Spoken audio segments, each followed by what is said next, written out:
lost with them, because the upcoming generations do not. Sorry, am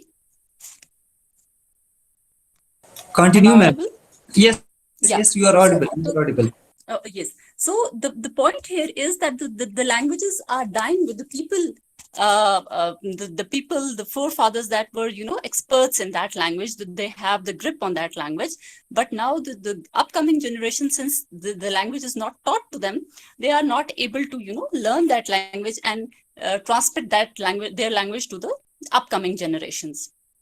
Then there is another thing, that the literature that is produced in the local language is also not, recorded. There is no record of the local folklore of those languages. So one important aspect is, to record, to archive the literature, the local folklore that is produced.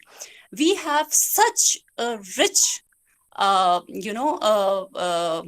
literature that is produced in our local languages. But what is happening in Pakistan is that these languages are, this literature, with the death of these, elderly of the families, is dying with these people. So what we can do is we can archive this literature. Presently, I'll just want to give you an example, that I'm working on a project in which we are trying to preserve the local folklore of Kohe Suleiman. So when we were collecting data and we went to the local people, and we went to the, mothers who were, singing lullabies for their children, that were written by, not written, but sang by them, their own selves. I was surprised to see that that literature, which is produced by the local people, is, you know, so wonderful and worth recording that you would be amazed. So now the point is, since I have, I do not have a lot of time to talk about it, but here are few things that the world is doing, that we need to do to preserve our language, to promote our regional languages. Is, first of all, you know, start trying to produce literature on your own language. This can be done by, researching your own languages, doing research on your own regional languages. One thing. What you can do is you can digitally archive the the folklore that is available. This is some area, this is an area which is, not being focused upon. What you can do is you can go to your own, small villages, and you can talk to the people. You can collect data from there and you can archive it. So digital archives are, a very good tool to preserve your literature. Then please, there are a number of researches that we can, quote here, which talk about that the ability of the child uh, uh, increases of learning different languages if you at the initial stages, first of all, can communicate with your child in your mother tongue. People around the world are also,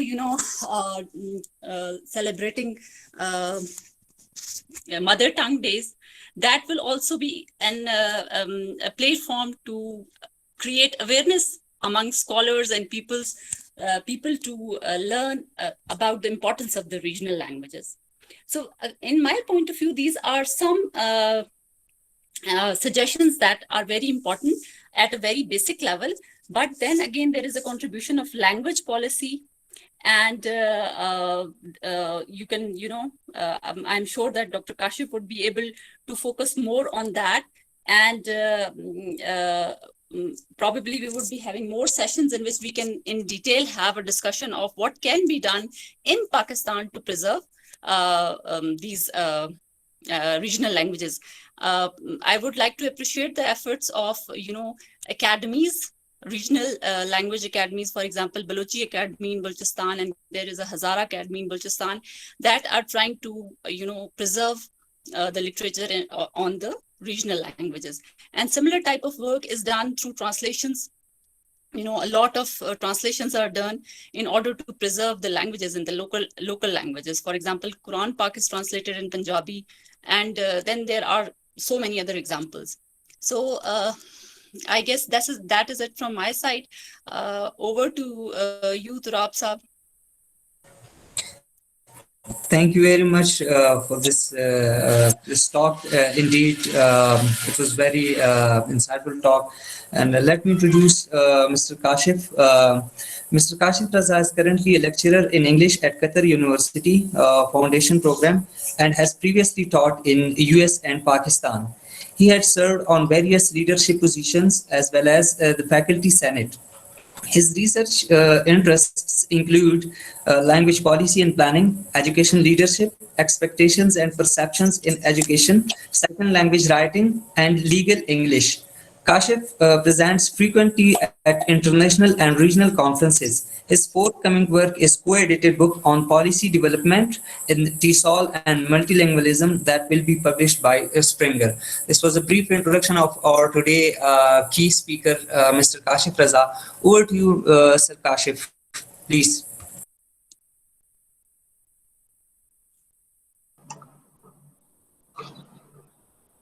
Okay, thank you for the nice introduction, Mr. Turab.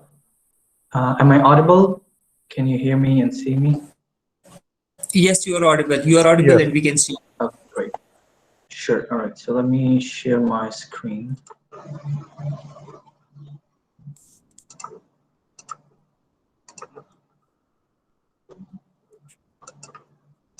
Okay, so here we go. And can you see my PowerPoint?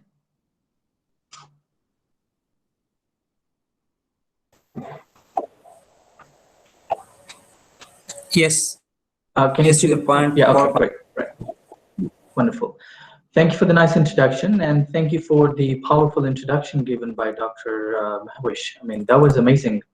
It's wonderful to hear people who are working on endangered languages in Pakistan and the amazing work they're doing to preserve the linguistic diversity of Pakistan. So I was so amazed that I just wanted her to keep going and skip my own session.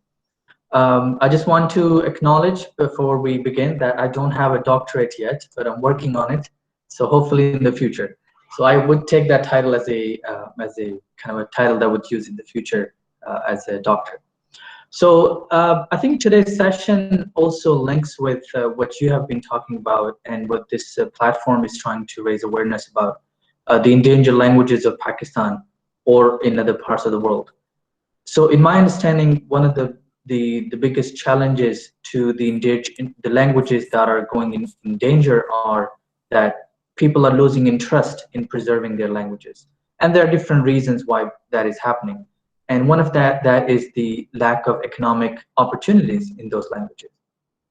So in today's session, we're basically going to talk about a mega project that was started between Pakistan and China in 2015, and how this is restricted to like two languages mainly, although other languages are involved in it. There's multilingual workforce that is involved in the operationalization of this project, but somehow the project is still limited to the two main languages, and that's how it's benefiting the linguistically elite class.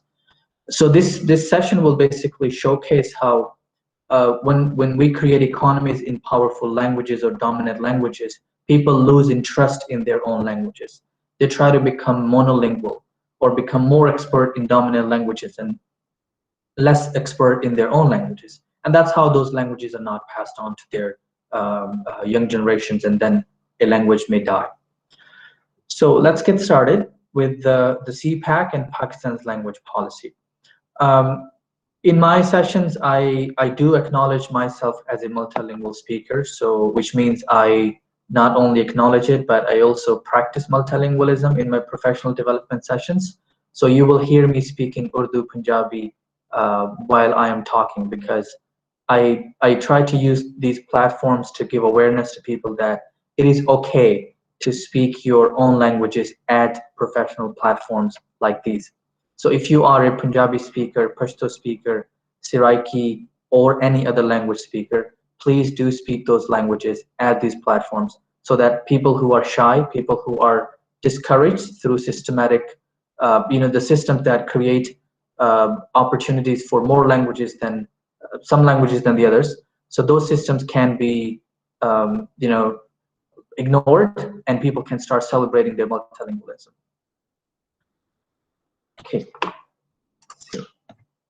So before we begin, I just wanted to give a brief overview of the CPEC for people who are not familiar with it, or those who are familiar with it but may have forgotten details. So before we get into the language part, I just want to show how big this project is and why this is a missed opportunity for Pakistan to increase awareness as well as support for the local languages of the country.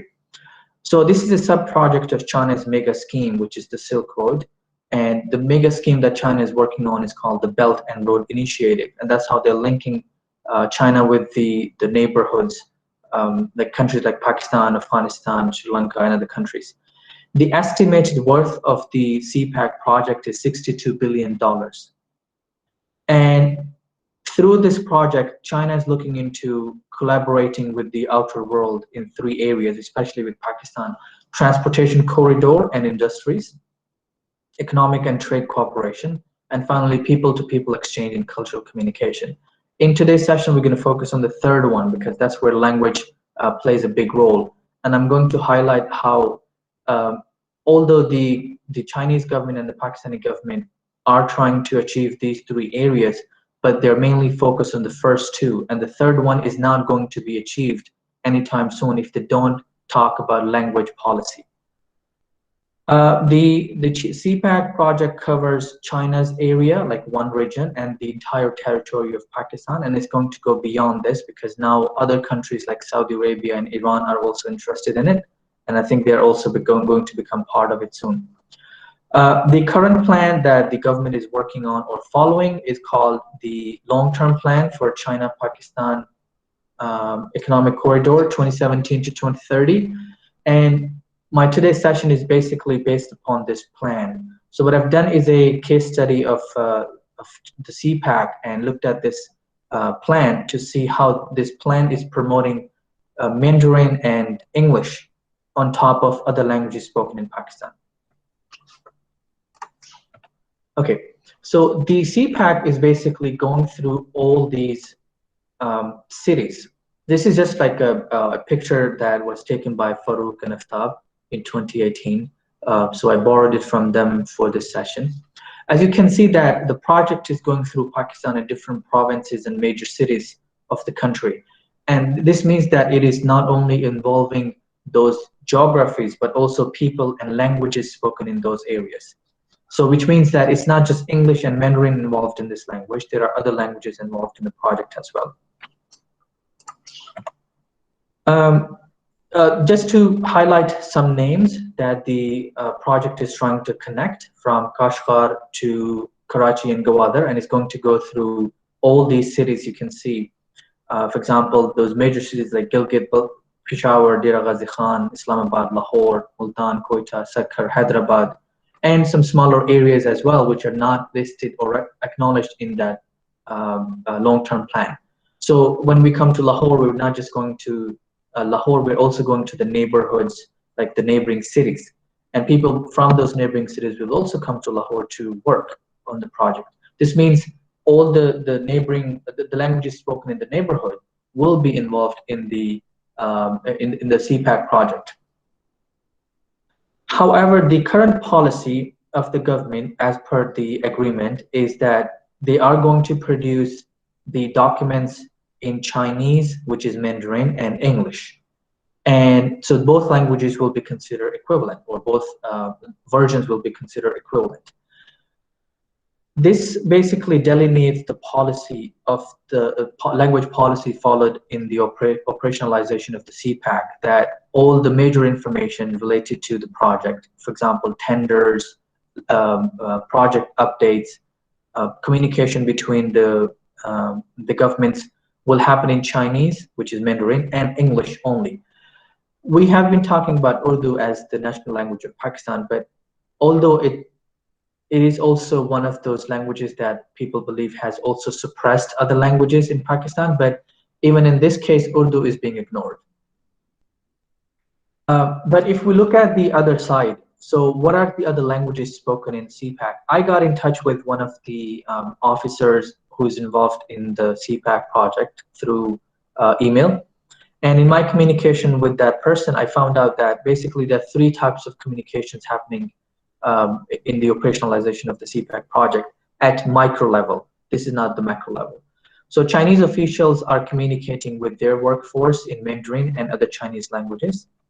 When it comes to Chinese officials talking to Pakistanis, they are using either English, Urdu, or interpreters, which means, again, English as a communication between the translator and the two stakeholders. When it comes to Pakistani officials talking to their own workforce, they're using English, Urdu, or the local languages. So at micro level, we can see that there are multiple languages involved. So not everyone is speaking in English, not everyone is speaking in Urdu. People who come from Punjab are speaking in different dialects of Punjabi or different languages spoken in Punjabi. People come from KPK are speaking different languages like Pashto and other languages. So there are multiple languages involved at the micro level. But what we see is a kind of a tussle between a macro policy, which is English and Mandarin. That's where the most of the information is produced, and the meso and micro policies and practices where multilingualism is being practiced. So this is like the macro level, which is organized by or monitored by the government, and then the meso and micro level policies created by people on their own and practiced by people. The gap between the two and not the lack of realization that we need to connect these two to support local languages is resulting in reinforcing the hegemony of English and now Mandarin. English is already a dominant elite language in Pakistan. It's not spoken by more than 8 to 10% of Pakistanis, but it is still a dominant language because it is used by the elite. So if you go to our offices, if you go to our, if you talk about our economy, English is everywhere. So this project is further reinforcing the hegemony of a foreign language. And if this continues, this is going to maintain or create hegemony of another foreign language, which is Mandarin. We are already struggling with creating an awareness about the importance of our regional languages and local languages. And if the government continues with the same policy, I think we're going to suppress our languages further. So in this presentation, I'm going to present a case study of CPEC to highlight how macro level policies influence meso and micro level policies, and how that influence decreases interest in local languages or regional languages, and that in result reinforces the hegemony and the dominance of those foreign or monolingualism, I would say. So it's like a circle created by those macro level policies that are administered by the governments, and then that results in shaping the language practices of laymen. So going beyond the CPEC and looking at the language development between Pakistan and China, we see that Mandarin is being spoken in Pakistan, and there are government support to promote Mandarin. For example, Chinese embassy in Pakistan is offering courses, Confucius institutes or centers are opening. Pakistan television is promoting Mandarin through dramas like Chinese dramas and Pakistani dramas. Sindh government has signed a memorandum of understanding with the Chinese government to offer Mandarin courses in the province of Sindh. But there are also private institutions involved in it that are offering Mandarin courses in Pakistan. For example, NUST has opened a Chinese Studies Center in 2016. Namal University is offering Mandarin courses since 1970, but now they're aiming to offer a PhD program or master's level programs in Mandarin language or languages spoken in China. We also have like lower level, private schools like Roots International School that are offering Mandarin courses. And on top of that, they have also created language proficiency exams. So in addition to teaching Mandarin, they've also designed language assessments that will assess the proficiency of Mandarin learners in Pakistan so that they can give them certain grades and they can apply for jobs. In my research so far, I have not found something similar done for Urdu, which is also being learned in China. I haven't come across any, quality assessments that have been created to assess Urdu, like exams like IELTS and TOEFL, that will assess the level of Urdu proficiency among Chinese students, because I believe that this will also give some strength to one of the languages of Pakistan, which is Urdu, and that can become a platform where we can argue for assessment for other languages. In terms of learning Urdu in China, Peking University has been doing a good job. For example, they established an Urdu department in 1950. They have also created an Urdu Mandarin dictionary in the 1980s. Beijing University has also been doing an amazing job. For example, they've been offering Urdu language courses since 2007. They've also introduced Pakistani culture and history through competitions. So they have like debates and TV programs where people come and compete. They talk about Pakistani languages and Pakistani culture and history, and then they compete through those competitions to promote awareness about Pakistan. We also see videos on social media where Chinese people are speaking Urdu. You hear them speaking in different accents of Urdu. For example, videos on WhatsApp, on Facebook, Twitter. So social media is also contributing to the interest in Urdu language. Now, what are the advantages for learning the languages, Mandarin for Pakistanis and Urdu for Chinese people?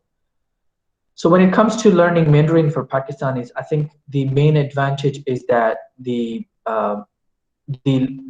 economy, the job opportunities available for Mandarin learners or Mandarin speakers in Pakistan, for example, engineers, translators, and supervisors. So that is increasing interest of students in learning Mandarin. On the other hand, there are higher education opportunities in China. So students who want to go to China would want to learn the language spoken in China. And if you look at the expenses of getting education in China versus getting education in the West, for example, countries like Canada, USA, UK, China is way more cheaper than those. So a lot of our students are going to China these days. And the Chinese government is also providing scholarships. So that is also increasing interest of Pakistani students in learning Chinese or Mandarin. When we look at Urdu language learning, on the other hand, why are Chinese students interested in learning Urdu? Of course, there are economic benefits because those students can start their businesses and they can also look for jobs. For example, when there are opportunities for Mandarin speakers in Pakistan, there are opportunities for Urdu speakers in China. And there are cultural benefits too. Pakistan is culturally rich, so it attracts people in terms of culture, tourism, religious destinations, and as well as people. In terms of religious destinations, we see Mohenjo-daro and Harappa. So we have a lot of history of Buddhism. So a lot of Chinese and other religious communities are coming to Pakistan to visit those destinations. We recently saw the Gurdwara opened in for Sikh community in Pakistan. So that is bringing a lot of Punjabi or speakers. People are also interested in Pakistani people. For example, a lot of marriages are happening between Chinese and Pakistani communities, people. So that is increasing interest in Pakistani people. And that's why some of the Chinese community members are interested in learning Urdu so that they can communicate with people. So this is what is happening beyond and in the context of CPEC. As you can see that people are learning languages, people are promoting each other's culture, there is communication happening between people at social level. However, this is somehow neglected at the government level or at the macro level.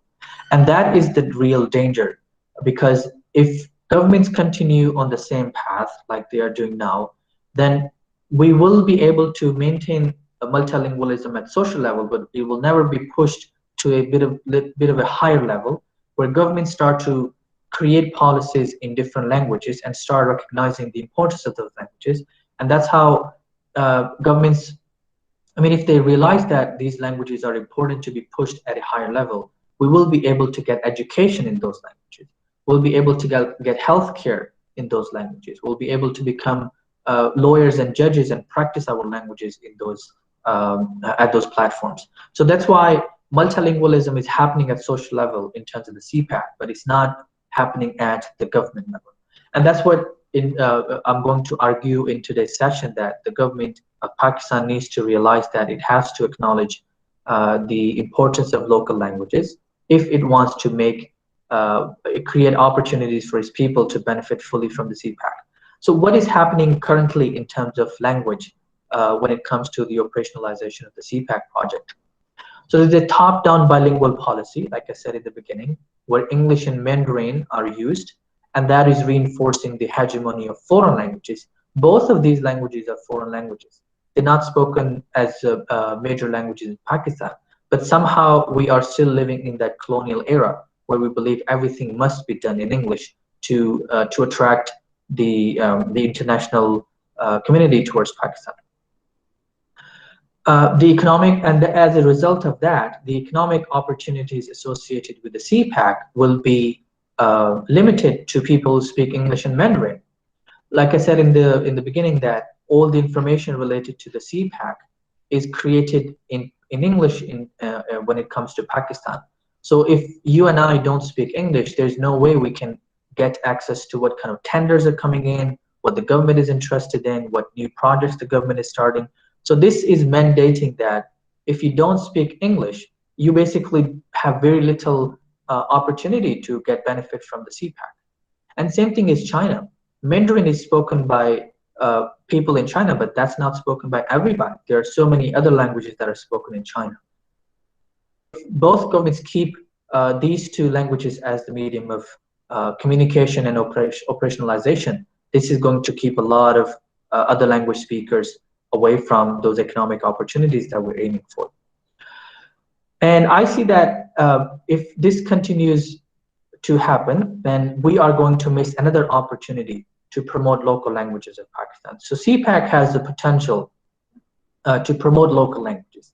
As we saw how different languages are being promoted in Pakistan through government and non-government support, and we also saw that Chinese people are also interested in Urdu and other regional languages. So if we realize that CPEC can be used as a platform to promote awareness as well as the importance of local languages, then I think this will be a very good opportunity for Pakistan to celebrate its multilingualism and promote that multilingualism, not at social level, but also at the government level. So the bilingual policy basically is, like I said, creating the hegemony of foreign languages. And in the next few minutes, we're going to see how that hegemony is happening before we come to the point where I argue for a multilingual economic policy. Because to understand the proposal, we also need to understand the disease. The disease in terms of maintaining the hegemony of different languages. So we can contest those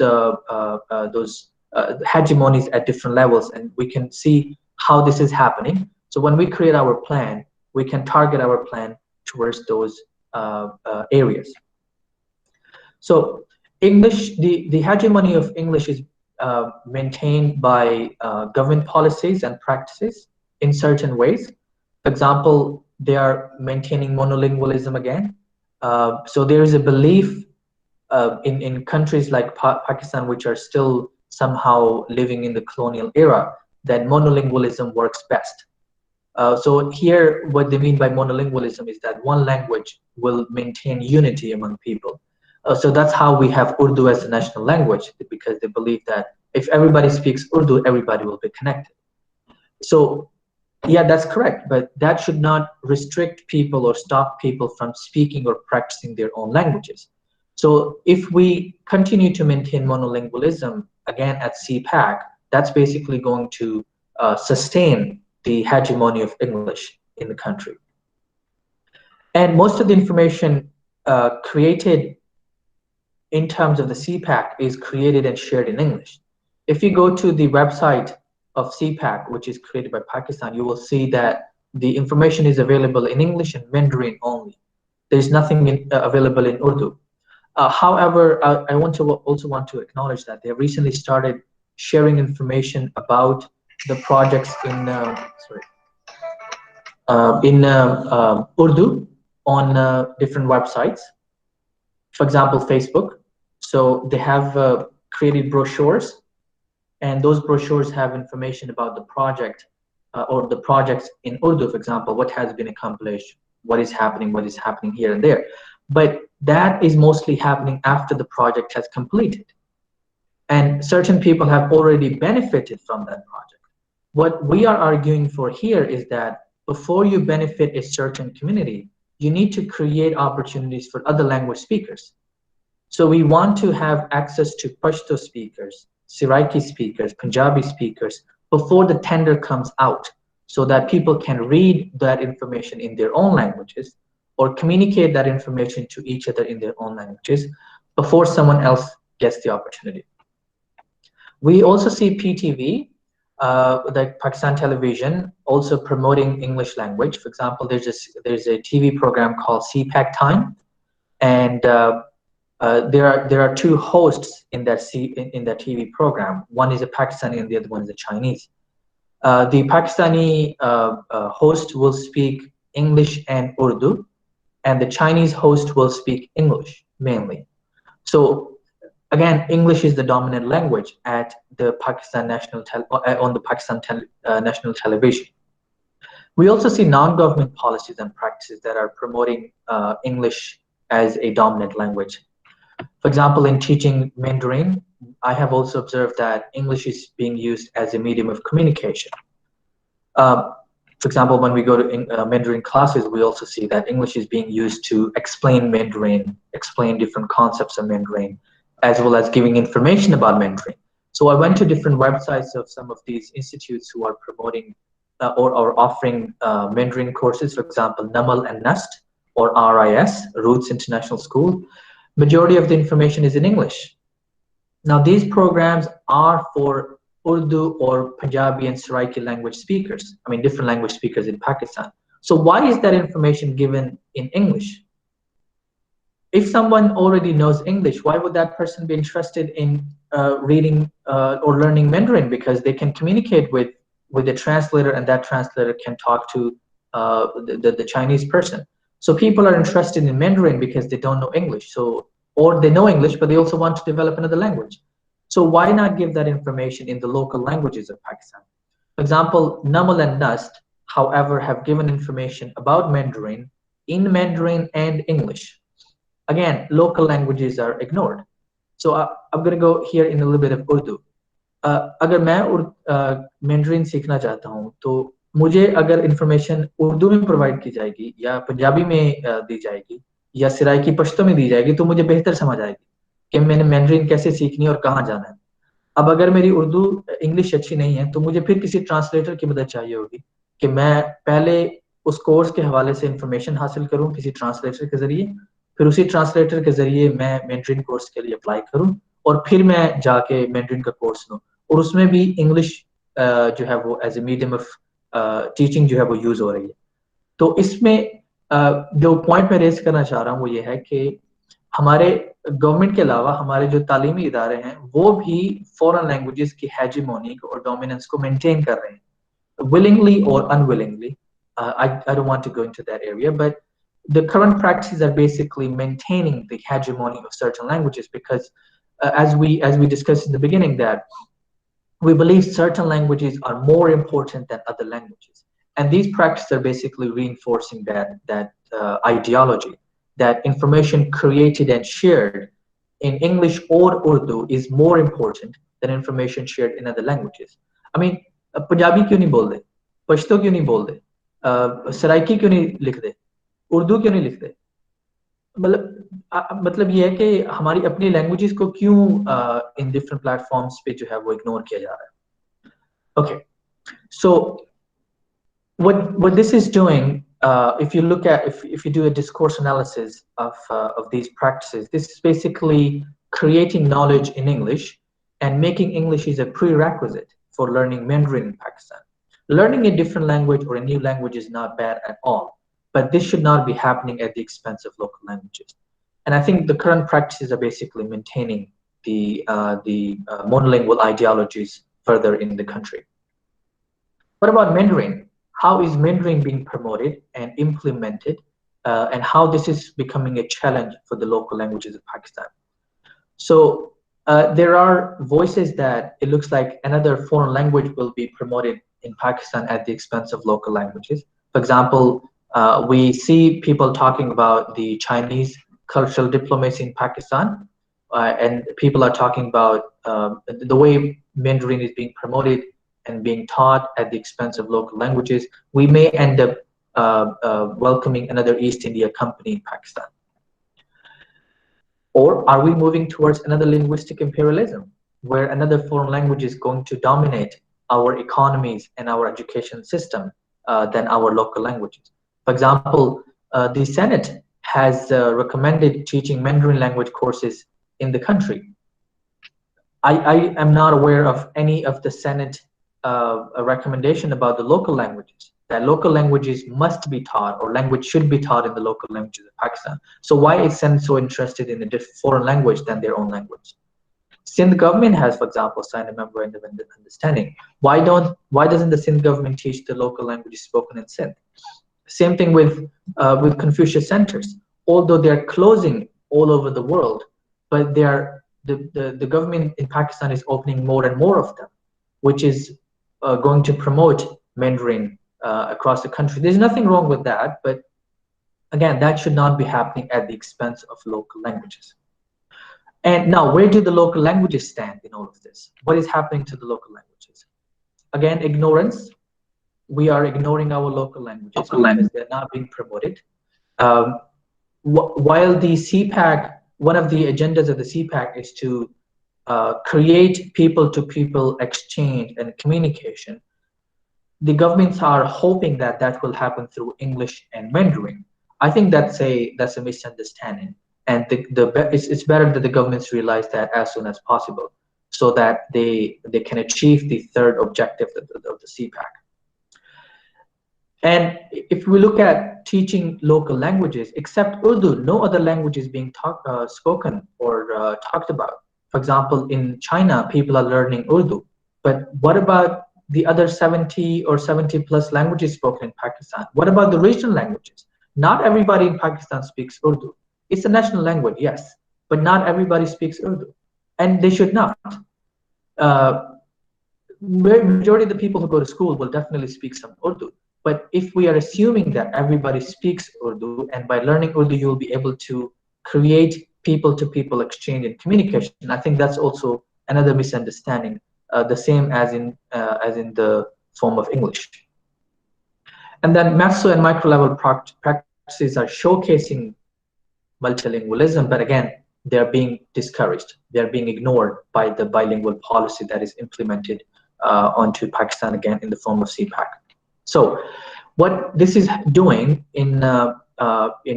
as a result is that it's again the government is following a bilingual policy where two foreign languages are implemented at micro level, and those are first of all ignoring multilingualism at social level, as well as in the multilingual workforce that is involved in the CPEC project, and consequently that is just reinforcing that bilingual policy. And an example of that is the hegemony of English as well as Mandarin in the future. So where do we go from here? What is the proposal? What can we do to change this? This is a proposal from one of my forthcoming chapters on CPEC. Mr. Turab Saab was talking about the book I am co-editing with, which will be out in 2021, inshallah. So this chapter is included in that book. And the chapter argues for creating a multilingual economic policy to administer CPEC. So this policy argues for using regional languages to administer the CPEC. Foreign languages like English and Mandarin can be part of it, but the policy should give equal importance to the regional languages of Pakistan as well. So how is that possible? This will happen through a collaboration between languages. I have been recently talking about moving from competition to collaboration between languages. So what I mean by that is that we should not be, of course, we need to contest the hegemony of different languages in different ways. And one of the way is collaborating with those languages. We cannot argue that, okay, let's wipe out English language speakers from Pakistan. Let's make everybody non-English speaker. That's definitely not going to happen anytime soon.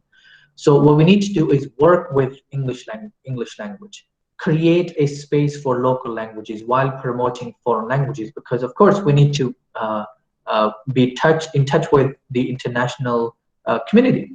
So English has become an international language.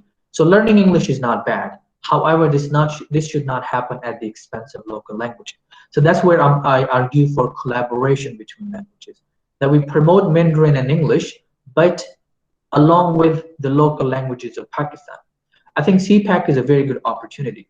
So first of all, we can not only create a space where people can use their multilingual skills to benefit fully from the project, but also learn each other's languages. For example, my father speaks Pashto. Although we are Punjabi, we live in Punjab, but I don't speak Pashto, and I'd love to learn Pashto. I mean, I know a few words, but that's the language I should be learning, because I speak with a lot of I have a lot of friends from Pashto speaking community, and there are so many other languages. So CPEC can be used as an opportunity to create courses where we teach those courses not only to foreigners but also to Pakistanis. How many Pakistanis learn other regional languages, and how many quality courses are offered? So I think CPEC can be used as an opportunity to create collaboration between languages. So what I am arguing in this in my chapter is an economic approach to language policy development. What this economic approach does is basically it argues that certain languages can be promoted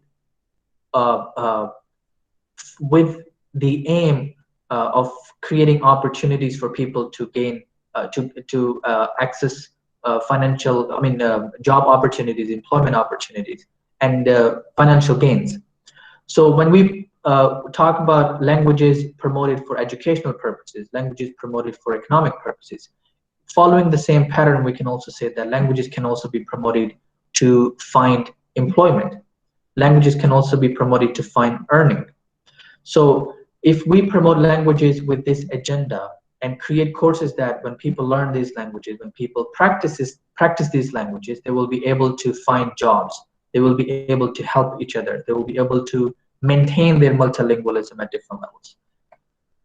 And I believe that CPEC is a great opportunity to do that, and Pakistan can utilize this platform to strengthen its national as well as local languages by creating opportunities or regional economies in and for the local languages. So this is where people will not only get translation of documents in their languages, but will also be able to practice. For example, if you want to apply for a contract, you should be able to apply for that contract in the language you speak. That's how people will realize that if I speak Pashto, I am able to run my business in Pashto. I don't have to do that in Saraiki and Punjabi and English or Mandarin. If I speak Punjabi, I should be able to talk to my clients in Punjabi. If I speak Sindhi, I should be able to do my job in Sindhi. So the project is arguing for going beyond simple translation. I'm not arguing for simply translating those documents and telling people, look, your languages exist here and there. That's what the government is doing in terms of Urdu these days, that they're creating everything in English and Mandarin, and some of that information is translated in Urdu later. That should be happening at the first point when those opportunities and projects are created. And those opportunities should not be available in Urdu, English, and Mandarin, but also in the regional languages of Pakistan. So this, in addition to that, I think this is also a great opportunity for young researchers to invest into this area and see how CPEC can be used as an opportunity to raise awareness and create a space to increase the importance of their own language. So when it comes to doing research, I think this is one area where I think we as researchers can play our role. So we can look into different ways of how we can create a balance between English, Mandarin, and Pakistan's local languages. What can be done to decrease the influence of English and Mandarin and increase the importance of vernaculars or local languages spoken in Pakistan? And these could be different case studies. For example, the areas where the CPAC is going through, people can collect demographic information about the languages people are speaking in those areas and see these kind of workforce is involved in the CPAC. These languages are involved at these levels, and that's how you can argue for acknowledging those languages and creating space for those languages in the operationalization of the CPAC project. And this can be done at a local level, at national level as well. Unfortunately, when I did my chapter, one of the challenges I faced in writing the chapter was lack of information about what kind of languages are actually spoken. The only information I got was through that gentleman who is working in the CPAC as an officer. I couldn't speak to people because, first of all, I'm not in Pakistan, and secondly, I couldn't find people I can talk to. But if you are in those areas, for example, Lahore or in the northern areas, and people who are working with the CPAC, that is something you could do. Collect information about how people are communicating, how people are running their businesses and doing their jobs while working on the CPAC, and then you can argue for a space for those languages. And I think and I've already spoken about it. And that's where, if we all do that as researchers at lower level, then as a community of researchers, we can argue for creating a well-researched and informed multilingual policy that will ensure the utilization of national as well as local languages, not for running the economies, but also creating economies in those languages. For example, there are projects that the governments are thinking of starting in the future. So why not plan those projects in the local languages of people, or involve local language speakers, keeping those local languages in mind? And this is what I'm arguing for, that we can promote certain languages by following the economic approach to language policy and planning. That we are going to promote languages by creating economies in those languages, so that people realize that, okay, whatever language I speak, I can use that language to make money. I don't have to go to school and study English for 20 years and then still not be able to communicate in that language. I can earn money in my own language, whatever language I speak. And that can happen only when the governments start creating economies in those languages or for those language speakers. So I'd like to end with a quote that I personally like a lot. So when more people use a language, it becomes more useful to other people. And this can have an effect on the attractiveness of a particular language. So when we know that Pashto can be used to get information about the CPAC, Siraiki can be used, Punjabi can be used, Sindhi can be used, different dialects of Punjabi, Pashto, Hindko, and other languages can be used, then more people will start to speak that language, and that will attract other people towards the language. So the reason why Chinese people are attracted towards Urdu, because Urdu is spoken by a lot of people, although may not be as a first language, but a lot of Pakistanis speak Urdu. So that is what is attracting Chinese community towards learning Urdu. But when they speak that, other languages are also being utilized in the operationalization of the CPEC project. Not only the local Pakistanis, but also the foreigners will be interested in learning those languages. And that's how we can create space for using those languages, arguing for the use of those languages in education, creating assessments in those languages, creating textbooks in those languages, and people will feel that their languages are important. So what this will do is basically, this will contest the monolingual and bilingual ideologies and promote multilingual opportunities or approaches. I think CPEC can also become an example for the international community where multilingualism is being promoted and multiple languages are being used in the administration of a mega project. So other countries can also learn lessons from Pakistan and China if they move away from the monolingual or bilingual ideology and start celebrating as well as creating space for promoting multilingualism in the country. I think I want to stop here to open the floor for questions because I believe we have gone over time.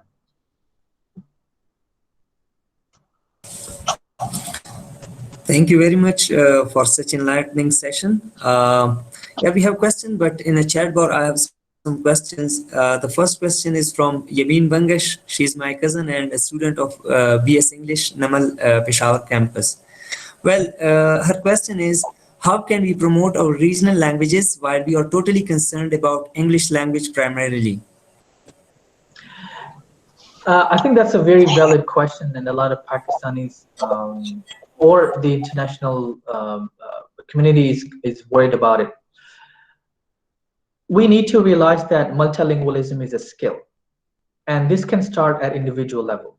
Like I said in the beginning, that I do celebrate my multilingualism.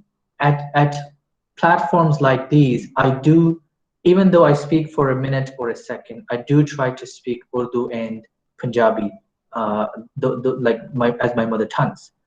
So if we start to realize that other languages are as important as English, that's where our mindset will change. That's the first thing we need to do at individual level. And secondly, we also need to move away from those monolingual or bilingual ideologies. Those ideologies argue for creating education, creating economies, creating healthcare in one or two languages because they argue that it's easy to administer. So when multilingualism is happening and happening successfully at social level, I'm sure it can also happen at educational levels as well. And there's a lot of literature produced on how education can happen through multiple languages. In fact, one of our forthcoming book is basically going to show examples of how multilingualism in TESOL, means English language classes, is happening across the world. So we need to change our mindset about English. English is just a language, and it's not a language of intelligence. Yes, our systems have been selling us that idea, but I think if we come to this realization that English is just a language, it is not more important than any other language, that's where we will start giving importance to our language, and that's where we will also start developing skills in other languages in addition to English. So I'm not trying to discourage people from learning English. I'm trying to encourage people to learn English in addition to maintaining the competence and proficiency in their own language.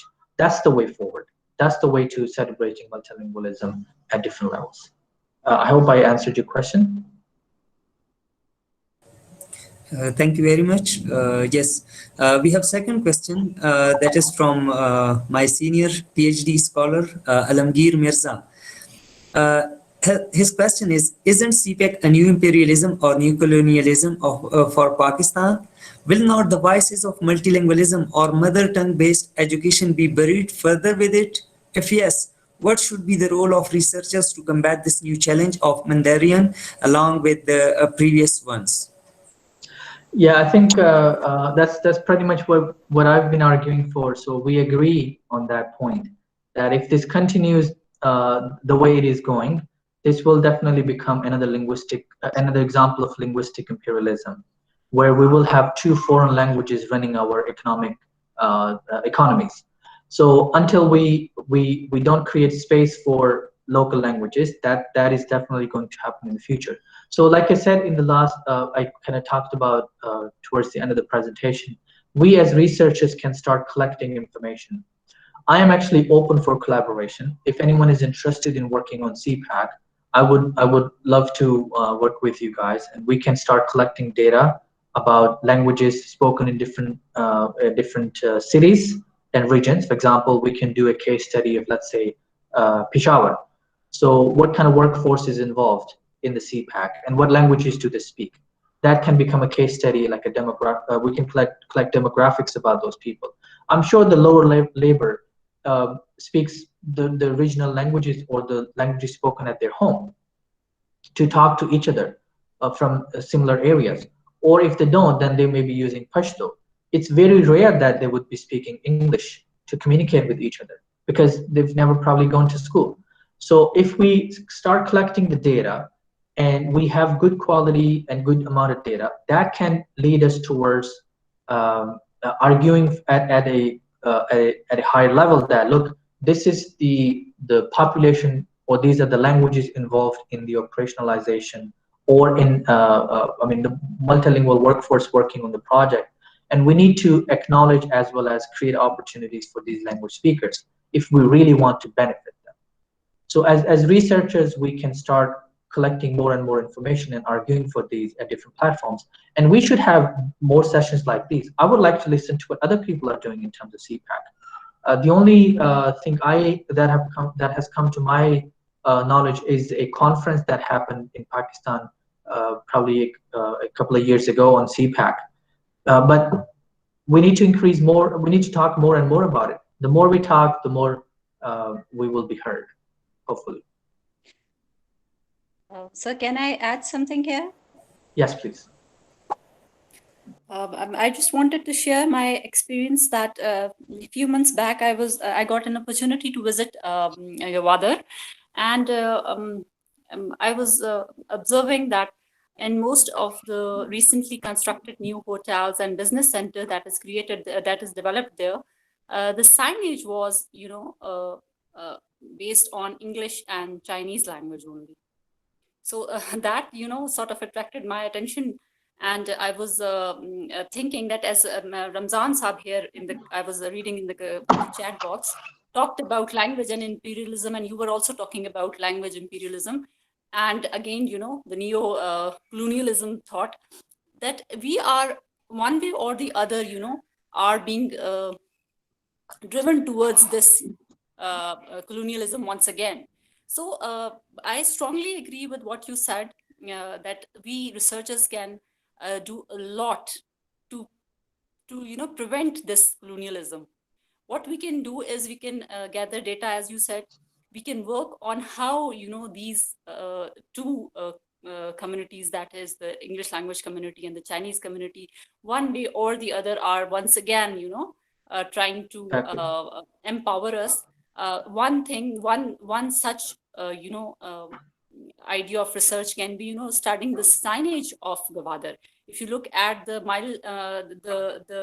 boards where the distance is mentioned, you would see that on the top that there is Chinese language, and below that you have English language. So this also has its significance, where they are projecting that now Chinese is becoming more imperial to as compared to English language, and there is no scope of Urdu there. And additionally, there is we are talking about Urdu, but regional languages are not at all on the scene. So we need to this is what we researchers can do, that we can work on this, bring it forward, and help the policymakers make policies where at least also in the signage the local languages, if not the local languages, at least Urdu should be included. So this is one thing that I wanted to add. Thank you. Yeah, that's a very valid point.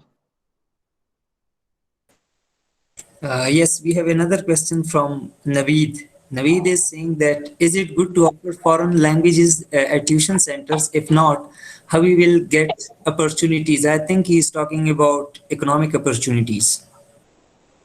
Sorry, could you repeat that question? Is it good to offer foreign languages at tuition centers? If not, how we will get opportunities? Probably economic opportunities. No, I think that's why I repeatedly said learning a foreign language is not bad at all. But they should be offered at tuition centers. They should be offered here and there. Of course, we need to be linked with the foreign, the international community, and English, Mandarin, whichever language you talk about. So learning a foreign language is not bad at all. But what I'm arguing for is that it should not be happening at the expense of local languages or mother tongues. So for example, I should not be becoming expert in English and lose my strength in Punjabi and Urdu. So, and we we are actually at a point where we haven't even celebrated our mother tongues or the importance of mother tongues. So what we have been doing is basically promoting foreign languages, either through CPEC or education or through our systems. So this needs to be changed. Those tuition centers should not be offering courses in foreign languages, but also in the regional languages. For example, I would like to learn Pashto, Sindhi, and other languages at one of those tuition centers. I would like to teach Punjabi to Pashto speakers. I would like to like someone to teach me some other languages. So we should be teaching our regional languages with the same importance as foreign languages. So that's what I'm arguing for. Thank you. We have another question from Ramzan Malik. His question is that I request that if we ignore Mandarin and English due to the fear of hegemony, then what will be the future of CPEC? Second, if we ignore Mandarin and English and bring our local languages in CPEC, then what will be our future regarding the development in Pakistan, which we are expecting? Right. I think again that we are not talking about wiping out English and Mandarin from Pakistan at all. Yes, it will be hard to communicate with the international community and with the Chinese community without speaking Mandarin or English. So what we are arguing for here is basically give same importance to the regional languages as you're giving to English and Mandarin. Like Dr. Mahwish was saying, pointing to the signs, like the road signs that are available in English and Mandarin. Imagine if I don't speak both of those languages, how am I going to get through or go to my destination following those roads? I will be definitely stopping at on the sides of the roads and asking people, do you know where this is taking me? Not even Urdu is given importance. So if that continues happening, then basically we are going to that is what is maintaining the hegemony of foreign languages like English and Mandarin. And we can contest that by creating opportunities in the local languages of Pakistan. So give as much importance to the local and regional languages as you're giving to English and other languages. Thank you. Alamgir Mirza has a question to Dr. Mahwish Malghani. Yes. He's saying, I'm really feeling esteemed to have you here, and I am even excited to know about your project in Kohe Suleiman, as I am from Dera Ghazi Khan. Ma'am, my humble inquiry is there any project going for developing a dictionary for documenting languages in Kohe Suleiman? If not, is it feasible for you to be added in your next project? Yes, it's a very good suggestion. The project that I'm working on basically is on oral folklore. So right now we are not working on the dictionaries, but yes, it's a very good suggestion. There are people, we have a group of people who are working on this, and probably in the upcoming projects we may add this to the research projects. Thank you, Dr. Mavish. We have a question from Maria Nisar.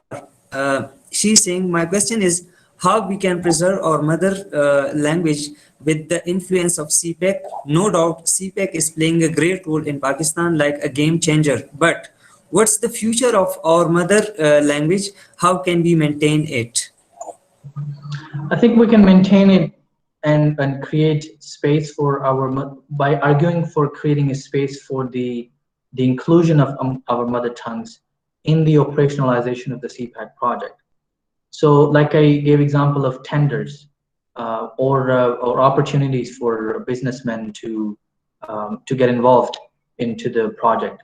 If that can happen in our mother tongues, in addition to English and Mandarin, then that will give us the realization that my mother tongue is not only important for me to speak to my mother and my relatives and cousins, but I can also make money in this language. So I don't have to sacrifice my entire life learning a foreign language to make some money. So, and we can do that by arguing for the inclusion of other languages at different platforms. Like I said, we can start collecting data of what kind of languages are spoken by the multilingual workforce that is working on the CPEC, working in the CPEC project. And then based upon that, we can publish work, we can speak at different platforms, and we can argue at different platforms that, look, since these many languages are spoken and these many number of people are speaking this language, they need to be given importance. For example, starting with a very small thing like road signs in different languages. So basically, if we look at the CPEC project, it's a very good example to see how hegemony of certain languages are created and maintained. So what is happening is everything is produced in English and Mandarin. And we can contest that by creating opportunities at smaller level and then going to the higher level. For example, talking to our MNAs and MPAs, knocking their doors and saying the road signs should at least be in the language spoken in this area. Urdu में लिखें, पश्तो में लिखें, पंजाबी में लिखें, सराइकी में लिखें, किसी भी जुबान में लिखें, अपने लोकल MNAs MPA से बात करें, उन्हें कहें कि हमें ये जो इन्फॉर्मेशन है ये एटलीस्ट हमारी लैंग्वेज में तो दें ताकि हमें पता हो कि मैंने लेफ्ट जाना है या राइट जाना है। इसी तरह से हम अपने अखबारात में, अपने न्यूज़ चैनल्स पे, अपनी वेबसाइट्स पे CPEC के हवाले से इन्फॉर्मेशन अपनी लैंग्वेजेस में प्रमोट करें ताकि लोगों को पता हो कि हमारी CPEC के हवाले से हमारी जुबान को भी इस्तेमाल किया जा सकता है। मिसाल के तौर पे अगर आप किसी एक क्लासरूम की एग्जांपल लें, आप इंग्लिश और उर्दू बोलें तो लोग आपको पढ़ा लिखा समझेंगे, लेकिन अगर आप अपनी लोकल जुबान बोलना शुरू कर दें, मतलब मैं पंजाबी का एक बड़ा जो है वो स्पेसिफिक डायलेक्ट जो है वो प्रैक्टिस करता हूँ। ऑल्दो मेरा सरगोदा से ताल्लुक है, तो सरगोदा में मुख्तलिफ किस्म के डायलेक्ट्स बोले जाते हैं। मसलन हमारे पास सराइकी भी बोली जाती है, जो मियाँ वाली की, मुल्तान की, डेरा गाजी खान की या दूसरे इलाकों की है। पंजाबी के डिफरेंट डायलेक्ट्स हैं। तो मैं अगर उर्दू और इंग्लिश बोलूंगा तो लोग मेरी बात सुनेंगे, लोग मुझे तवज्जो देंगे, लेकिन अगर मैं उन लोकल डायलेक्ट्स को बोलना शुरू कर दूं तो लोग मजाक उड़ाएंगे। उसकी वजह ये है कि हमने लोगों को एक्सपोज नहीं किया कि वो डिफरेंट लैंग्वेजेस को बर्दाश्त कर सकें। एजुकेशन स्पेसेस में, मीडिया पे, डिफरेंट वेबसाइट्स पे, डिफरेंट प्लेटफॉर्म्स लाइक कॉन्फ्रेंसेस में।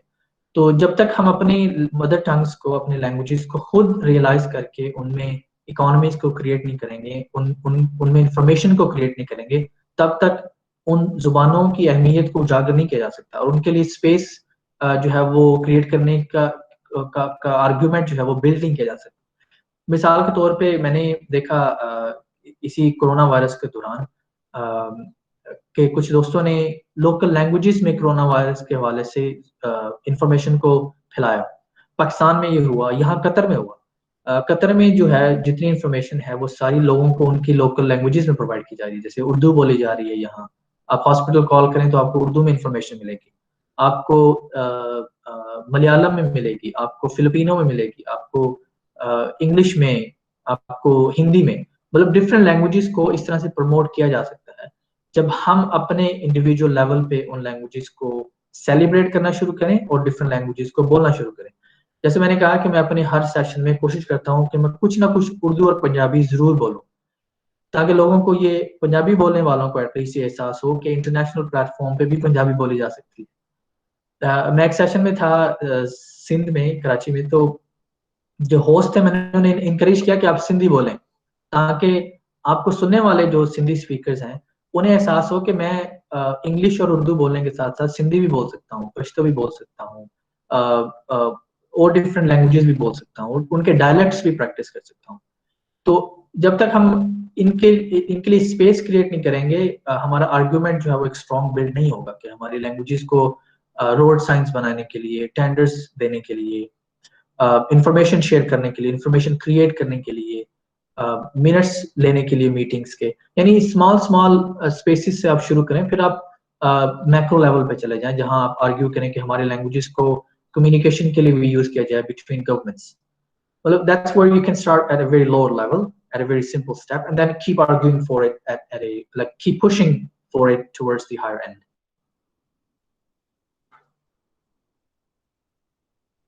We have the last question from Noor Akbar. He's saying, without having a strong base economy, how is it possible to promote and manipulate vernaculars and low-level languages at such a higher level project like CPEC and so forth? I think I've already answered that question, Turab Saab, that Yeah, if yeah, yeah. we, Yes. yeah, if we start arguing at micro, so what happens is basically some people think that language policy is just one document, like a one piece of paper or a book that people start following. Language policies basically work at in different forms and through different channels and platforms. For example, let's look at road signs. So when people see that road signs are only available in English and Mandarin, then that is also reinforcing a particular type of language policy. That okay, this language is not only related to the documents created for CPEC, but also any information related to CPEC will happen in those languages, whether they're road signs, whether those are names of people, whether those are updates on a project. Same thing in education, for example. We have created a system where English and Urdu are mainly used in our education system. So I practice law. When I was practicing law, I observed that our applications are written in Urdu.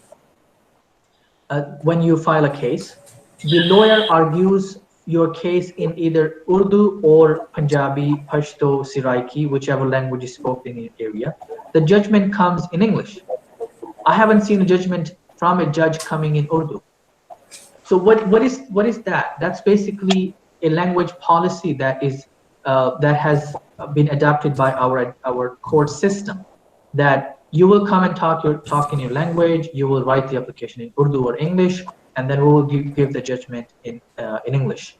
So what we are basically arguing for here is that if we start creating spaces for those languages, our languages at lower level, then we can argue for those languages at higher level. One of the challenge with the voices for multilingualism is that we have a little examples of multilingualism in practice. So that's the argument people bring forward, that how is it possible to celebrate and do things in different languages, like multiple languages. How can we do that? And I think if we create examples, we can build our argument stronger. Like I said, when we shared information about the COVID-19, people were coming forward and giving that information in their in regional languages. That's where, for example, I saw that the Punjab government started sharing information in different dialects of Punjabi and different languages spoken in Punjab. So when governments realize that these languages are not just spoken at home, they're also spoken outside of home to do different things, that's where they will start considering those languages to create economic opportunities. And that's where we can play our role as researchers, collect information, publish that information, talk about that information, translate that information for your local community. If there's a road sign, maybe we can do something to translate that road sign in some other language, argue for translating that road sign in different language. So when that language is visible, people, like the quote in the last slide, when people see a language at different places, they will realize, okay, this language is important. We need to know that language. And that's where the importance of that language can be, realized as well as argued for, that, okay, now we need to give this language importance at different levels, and we need to create economies in those languages. Thank you very much. I think we are running out of time. Indeed, it was really a very great session, and we have a lot of appreciation from all our participants. That is from Pakistan, from different parts of Pakistan, and also from different countries across the globe. So, thank you very much, Sir Kashif, for making it possible and for such a fruitful session. I'm also thankful to Dr. Mavish for her enlightening talk. And also, I'm thankful to all the participants who joined us for this webinar and for making it successful. So, thank you very much. Thank you again and take care. Allah Thanks for the Hafiz. invitation. Have a great day. Thank you so much. Thank you. Thank you. Allah Hafiz.